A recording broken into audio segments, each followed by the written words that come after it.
খুব সম্ভবত এয়ার অ্যাম্বুলেন্সে করে হাদি সাহেবকে সিঙ্গাপুরে উন্নত চিকিৎসার জন্য নিয়ে যাওয়া হচ্ছে।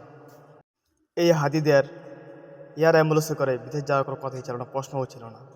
তারা চাইলেই 5ই আগস্টের আগে সরকার শেখ হাসিনার সাথে ফ্যাসিস্ট শেখ হাসিনার সাথে লেওয়াজু করে বিদেশে উচ্চ বিলাসবহুল জীবনযাপনের জন্য পার্সোনালি বিমান নিয়ে তারা যাইতে পারত। কিন্তু এই হাদিদের প্রেম মনের ভিতরে অসংখ্য দেশপ্রেম জড়ে আছে। এই দেশে নৈতিকতার জোয়ার বসানোর জন্য তারা এই দেশে দিনের পর দিন অপমানিত লজ্জিত হওয়ার পরও কাজ করে গেছে। কিন্তু আমরা জাতি হিসেবে বরাবরই নির্লজ্জ, বরাবরই বেইমান জাতি আমরা। এই জাতি কখনো গুণীজনদের কদর করতে শিখেনি, আজ অব্দি কোনো গুণীজনদের কথা কদরও করেনি। এমন আপনি যদি ইতিহাস ঘাটেন বাঙালি জাতির, দেখবেন নিমহরমে একটা জাতি হিসাবে আমরাই আছি, যেইখানেই খাই সেখানেই নষ্ট করে দেই। এই জাতি আমরা এরকম একটা জাতি। এই দেশে উচ্চপদস্থ অধিক উচ্চপদস্থ জুড়ে শুধু চোর বাটপারদেরই ঠিকানা হয়।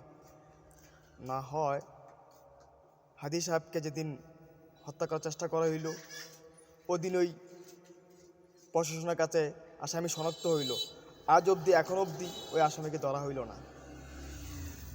আমরা বরাবরই নির্লজ্জ জাতি, আমরা বেইমানি জাতি। এই জাতি কখনো গুণীজনদের কদর করেনি। হে আরশের মালিক, হে কাবার মালিক, এই জাতির জন্য হাদি ভাইকে ভীষণ প্রয়োজন। ভারত বিরুদ্ধে কথা বলার জন্য হাদি ভাইকে ভীষণ প্রয়োজন।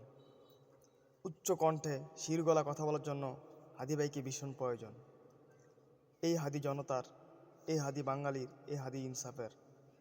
হে মহান রব, হে আরশের মালিক, হে আসমান জমিনের মালিক, আপনি চাইলে সবই সম্ভব। আপনি চাইলে সবই সম্ভব গাইবীভাবে। জানি এই অবস্থায় কোনো মমস্য ব্যক্তি ফিরে আসতে পারেনি বা জীবিত ফিরে আসে নাই। আপনি চাইলে সবই সম্ভব। আপনি গাইবীভাবে আমাদের মাঝে ইনসাফে কথা বলার জন্য সুস্থতার সহিত, সিঁড়িগুলো কথা বলার জন্য সুস্থতার সহিত হাদি ভাইকে ফিরিয়ে আনেন। হে আরশের মালিক, ফিরিয়ে আনিন, হাদি ভাইকে ফিরিয়ে দিন।